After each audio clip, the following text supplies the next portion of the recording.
नमस्कार, मैं हूं आपका दोस्त विजय विद्रोही। एक पुरानी फिल्म का गाना याद आ गया, पानी रे पानी तेरा रंग कैसा, जिसमें मिला दो लगे उस रंग जैसा। तो राजस्थान में पानी को लेकर अब लोकसभा चुनाव से पहले नए सिरे से एक राजनीति गर्मा गई है बीजेपी और कांग्रेस के बीच में। मुद्दा ईआरसीपी बनाम पीकेसी का है। ईआरसीपी यानी ईस्टर्न राजस्थान कैनाल प्रोजेक्ट और पीकेसी यानी पार्वती कालीसिंध चंबल लिंक परियोजना। पहली बात तो यह समझना जरूरी है कि पिछले 5 साल से ईआरसीपी को लेकर राजनीति चल रही थी। 2016-17 में वसुंधरा राजे की सरकार थी, उसने ईआरसीपी को लेकर डीपीआर बनाई थी।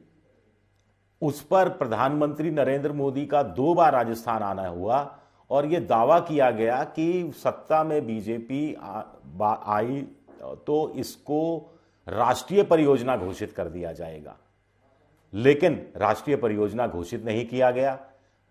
उल्टे अड़ंगे लगाए गए। शिवराज सिंह चौहान की सरकार ने ऐतराज किया क्योंकि ये जो ईआरसीपी प्रोजेक्ट है, इसमें चंबल नदी का पानी का इस्तेमाल जो होना था वो राजस्थान में भी बहती है और बहती कहां है, मध्य प्रदेश में भी मोटे तौर पर। फिर 2022 में तो केंद्रीय जल शक्ति मंत्री गजेंद्र सिंह शेखावत ने कह दिया कि राजस्थान सरकार को ईआरसीपी योजना पर काम ही बंद कर देना चाहिए, लेकिन अशोक गहलोत ने ये काम जारी रखा। नवनेरा का बांध है, ईसरदा का बांध है, करीब 75% पूरे हो चुके हैं और 1500 करोड़ से ज्यादा का खर्चा भी इस पर आ चुका है। अब क्या हुआ है नया, ये आप जानना चाहेंगे। मोटे तौर पर जो मेरी समझ में आ रहा है, ये एक नई तरह की जलेबी बनाई गई है। ईआरसीपी पीकेसी दोनों को लिंक कर दिया गया है। नदियां तो लिंक नहीं हुई। 2004 में वाजपेयी जी की सरकार के समय में ये नदियों को जोड़ने का एक इंटीग्रेटेड प्लान बनाया गया था, जिसमें 31 नदियां देश भर में अलग अलग जगह, केन, बेतवा, कहीं पार्वती और कालीसिंध, कहीं कुछ और नदियां, ये जोड़े जाने की बात थी। 2004 से लेकर 2017 तक तो ये पीकेसी का मामला यूं ही अटकता रहा और बीजेपी इसका चुनावी लाभ लेने की कोशिश कम से कम मध्य प्रदेश और राजस्थान के पूर्वी हिस्सों में लेती रही। लेकिन अब ईआरसीपी अलग है, पीकेसी अलग है, या ईआरसीपी का नया नाम पीकेसी के साथ जोड़ दिया गया है, यह बड़ी गुत्थी है जो सुलझ नहीं रही।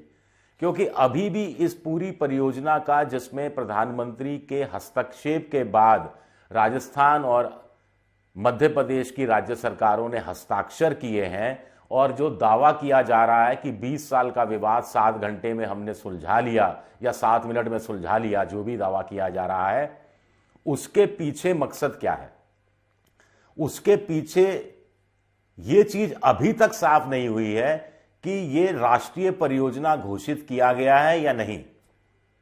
मुद्दा क्या था ईआरसीपी को राष्ट्रीय परियोजना घोषित करने का, ताकि उसकी लागत का अधिकांश हिस्सा 95% के आसपास केंद्र सरकार उठाती, राज्य सरकार के हिस्से में 2.5% आता, मध्य प्रदेश की सरकार के हिस्से में 2.5% आता, कुल मिलाकर 5%।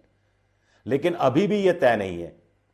अब हो क्या रहा है कि लोकसभा चुनाव है, पूर्वी राजस्थान के 13 जिले इसमें आते हैं, मध्य प्रदेश के भी 13 जिले इसमें आते हैं, तो चुनावी लाभ उठाने की कोशिश बीजेपी अपनी तरफ से कर रही है। इसको इस रूप में मनाया जा रहा है कि ये ईआरसीपी की जीत हो गई है और अशोक गहलोत की सरकार ने 5 साल इस मामले को लटकाए रखा। उधर कांग्रेस का कहना है कि 5 साल तक मोदी सरकार ने इस मुद्दे पर जनता को भटकाए रखा और यह लटकाए रखा और भटकाए रखा के चक्कर में नुकसान राजस्थान के किसानों का हुआ, पूर्वी राजस्थान के 13 जिलों में रहने वाले आम आदमी का भी हुआ, जहां पेयजल की बेहतर सुविधाएं उपलब्ध हो पाती। अब लोकसभा चुनाव में 13 जिले हैं, तो 13 जिलों में मोटे तौर पर झालावाड़ भी है, बारां भी है, जयपुर भी है, अजमेर भी है, कोटा भी है, बूंदी भी है, सवाई माधोपुर भी है, और भी कई जिले हैं, दौसा भी है, इसमें करौली भी है। तो कुल मिलाकर करीब 8 लोकसभा सीटें, करीब 7 लोकसभा सीटें कुछ आ रही हैं इसके अंडर में, 7 या 8। तो इसका श्रेय लेने की होड़ मच गई है।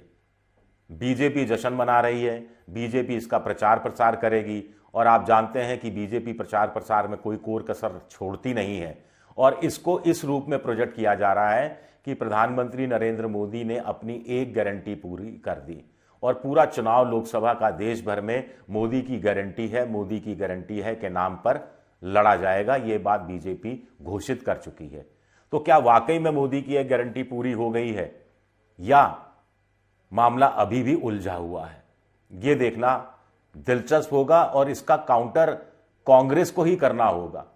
कांग्रेस को ही आंकड़े देने पड़ेंगे, कांग्रेस को ही, जैसा कि कुछ अखबारों में छप रहा है, जो मैं पढ़ रहा था, कि यह साफ नहीं है कि यह राष्ट्रीय परियोजना इसको घोषित किया गया है या नहीं किया गया है। यह बहुत बड़ा मसला है। अगर किया गया है तो अब तक घोषणा हो जानी चाहिए थी। अगर अभी तक घोषणा नहीं की गई है भजनलाल सरकार की तरफ से तो आजकल में घोषणा हो जानी चाहिए। अगर नहीं किया गया है तो क्यों नहीं किया गया है, इस पर राज्य पर कितना भार आएगा, ये चीजें भी साफ हो जानी चाहिए। या फिर इसका पॉलिटिकल फायदा उठाने की कोशिश हो रही है और जैसा कांग्रेस कह रही है कि मेन जो बांध है, जो ईसरदा का और दूसरा बांध, वो 75% तो राजस्थान की अशोक गहलोत सरकार ने पूरा कर ही दिया था। सबसे बड़ी बात है कि चुनाव में पूर्वी राजस्थान की इन लोकसभा सीटों पर जब वोटर वोट देने जाएगा तो उसके मन मस्तिष्क में ईआरसीपी बनाम पीकेसी ये योजना रहेगी या फिर वही दूसरे जाति के इश्यू, धर्म के इश्यू यही हावी रहेंगे। ये देखना भी अपने आप में दिलचस्प रहेगा। शुक्रिया, बहुत बहुत शुक्रिया मेरा वीडियो देखने के लिए।